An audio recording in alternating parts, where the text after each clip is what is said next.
नमस्कार, welcome to career 247। मैं हूं प्रशांत धवन। नाउ कुछ दिन पहले मैंने एक वीडियो में आपको बताया था कि आने वाले समय में आप ये सब देखोगे, यूनाइटेड स्टेट्स ऑफ अमेरिका एक एक करके कई देशों को बॉम्ब करेगा और ओपनली ये भी डिक्लेयर किया जाएगा कि उस कंट्री की सरकार ने बोला है कि आइए हमें बॉम्ब करिए, हम आपको एग्जैक्ट लोकेशन बताते हैं जहां पे आपको हमारे देश में बॉम्बिंग करनी है। कुछ ही दिनों पहले मैंने ये वीडियो अपलोड करी थी कि यूएसए ने मैसिव एयर स्ट्राइक्स लॉन्च करी है सीरिया में। टोटल 60 से 70 लोकेशंस पर यूएसए ने हैवी बॉम्बिंग करी थी। सीरिया की सरकार से पूछा गया कि आपको मतलब you are fine with that, आपकी सॉवरेनिटी वॉलेट करके कोई कंट्री बॉम्बिंग करा है। सीरिया की सरकार ने कहा कि हाँ बिल्कुल, हमने यूएसए को कहा है कि आके हमारे देश में आप बॉम्बिंग करिए। और मैंने इस वीडियो में आपको बताया था कि अल्टीमेटली आज से मे बी 1-2 साल बाद, कुछ महीने बाद, इस लिस्ट में पाकिस्तान भी ऑटोमेटिकली एक दिन ऐड हो सकता है। अभी पाकिस्तान का नंबर तो खैर आया नहीं है, नाइजीरिया का नंबर आ चुका है।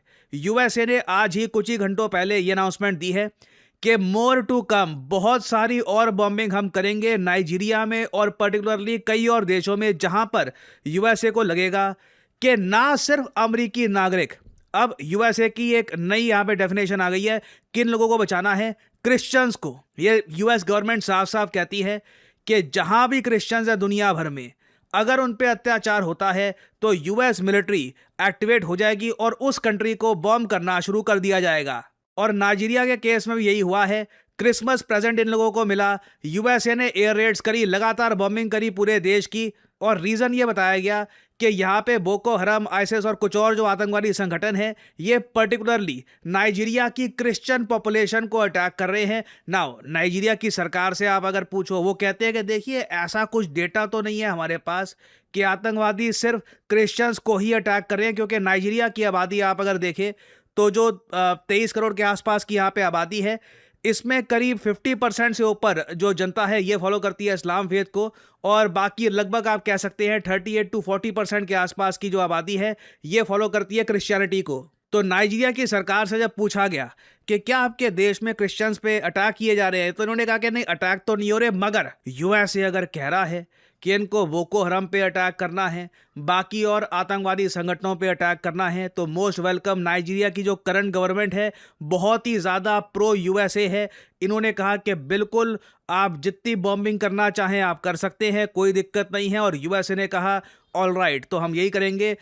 आज के समय लगातार जो गल्फ ऑफ गिनी है, जरा मैप पे देख पाओगे, ये गल्फ ऑफ गिनी है, यहां से लगातार यूएसए की वॉरशिप्स मिसाइल्स बरसा रही है नाइजीरिया की एक लोकेशन पे जहां पे इनको लगता है कि बहुत सारे आतंकवादी हैं। और ऑब्वियसली ये नाइजीरिया के लिए काफ़ी ह्यूमिलिएटिंग है, किसी भी कंट्री के लिए होगा। आप देखो, यूएसए जैसा कंट्री आपके देश पर बॉम्बिंग करनी शुरू कर दे, आपके पास दो ऑप्शन है। या तो ये बोलो कि हाँ हमने यूएसए को खुद ही बुलाया है, हम तो यूएसए को इंटेलिजेंस प्रोवाइड कर रहे हैं, हम कह रहे हैं कि हाँ मारो यहाँ पे, ये इस तरीके से बॉम्ब्स वगैरह जो भी डिस्ट्रक्शन करते हैं सब ओके है।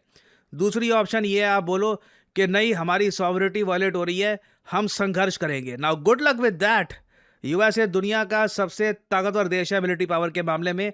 नाइजीरिया इवन दो एक ऑयल रिच कंट्री है, वैसे एक अजीब सा एक आप कह लीजिए कोइंसिडेंस है, सोच कर देखना।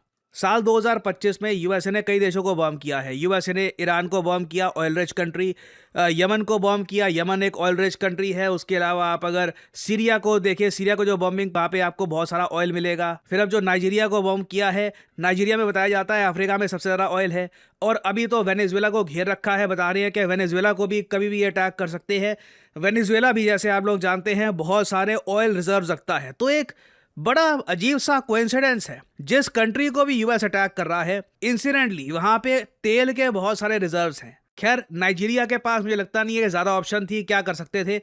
आई थिंक कोई भी कंट्री थोड़ा रेजिस्ट करता कि अगर हमारे देश में अरे बॉम्बिंग हो रही है, बट नाइजीरिया ने यहाँ पर क्लियरली यही कह दिया कि कुछ लड़ने का फ़ायदा है नहीं, जो भी एयर स्ट्राइक्स और जो भी मिसाइल्स बरसाए जा रहे हैं इनको एक्सेप्ट कर लो, बोल दो कि हम इंटेलिजेंस प्रोवाइड कर रहे हैं और इसका देखिए बैकलैश पक्का आएगा।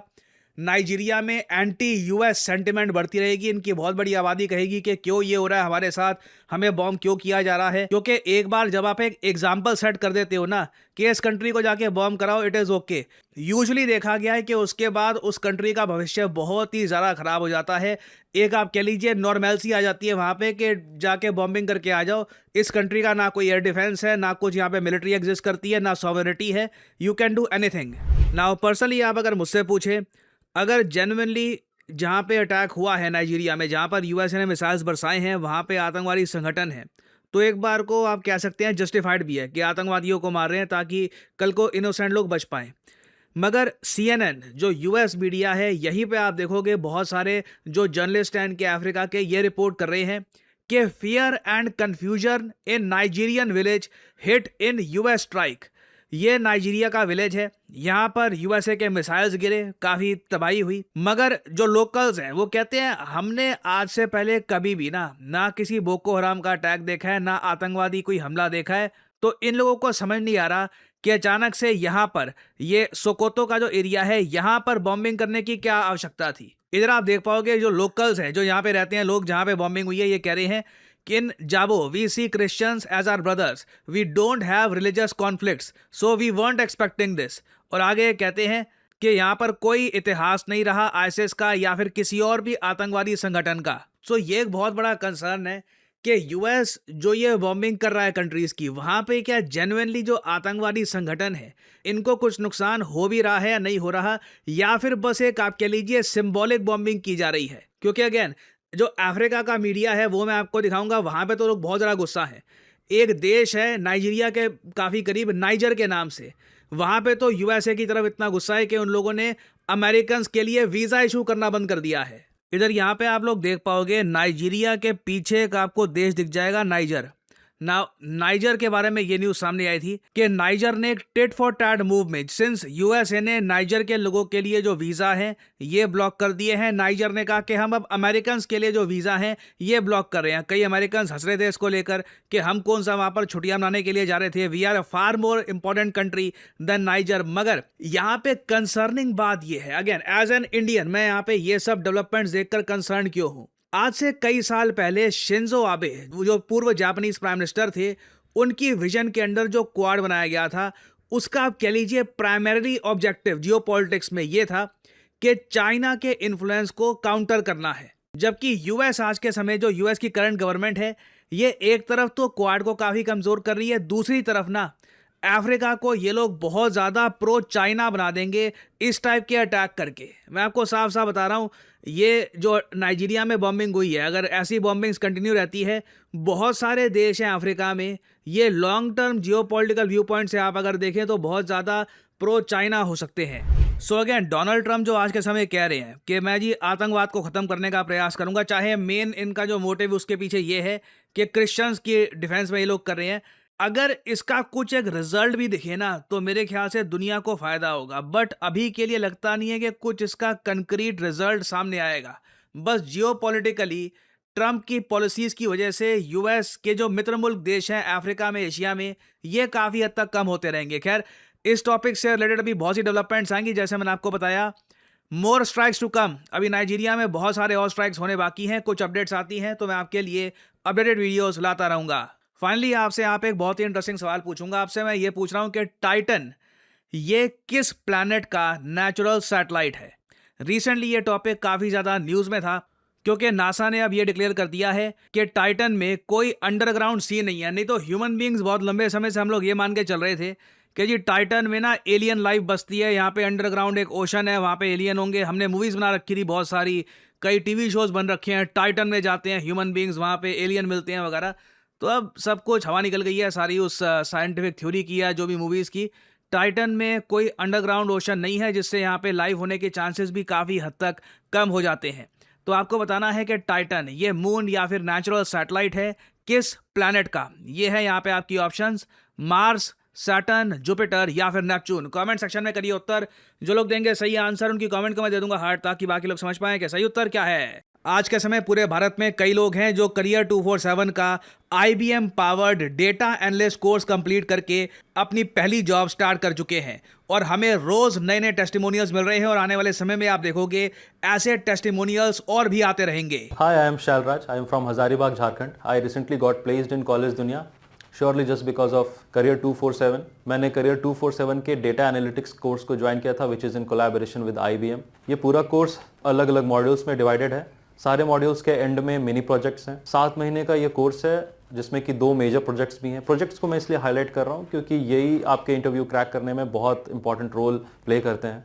And he is absolutely right. Career 247 का डेटा एनालिटिक्स कोर्स पॉपुलैरिटी इसलिए गेन कर रहा है क्योंकि नंबर 1 लाइव क्लासेस यहाँ पे आपको मिलती है। कोई ऐसा नहीं है कि प्री रिकॉर्डेड लेक्चर दे दिए देखते रहो, लाइव क्लासेस मिलेगी और साथ ही साथ आप 2 लाइव प्रोजेक्ट्स पे काम भी करेंगे जिससे आपको जेन्युइनली समझ में आएगा कि एक डेटा एनालिस्ट करता क्या है, जॉब में डिमांड क्या होती है, और वही एक्सपीरियंस आप जब लेके जाओगे इंटरव्यू में तो रिक्रूटर समझ जाएगा कि आप एक जेन्युइन कोर्स कंप्लीट करके आए हैं। और ऑब्वियसली जो सर्टिफिकेट आपको देगा करियर 247, वहां पे आपको IBM और करियर 247 दोनों के लोगो मिलेंगे। That dramatically improves your first impression.